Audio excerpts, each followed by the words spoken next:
দপ্তর করে পানি উঠছে, লেফটিন যান যায় না, এই পাশে পানি সব বন্যার ইয়ার মতন।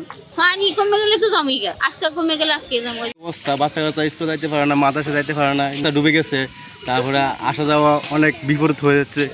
যদি গুরুত্বভাবে পানিটা কমাই তা আমাদের জন্য, বাচ্চা কাচ্চার জন্য ভালো হয়। কার বাচ্চা পানিতে পড়ে গেছে, এই জন্য বাচ্চা কাচ্চা নিয়ে অনেক চিন্তা ভয় হয়। সরকার যদি পানিটা কমায় আমাদের জন্য অনেক ভালো হয় আর কি। 5টি ওয়ার্ড পানিবন্দী, প্রায় 1000 পরিবার। পানির অবস্থা খুব এখনো বাড়তেছে। মানুষের জীবনযাপন খুবই এখন দুর্বিষহ হয়ে দাঁড়াইছে।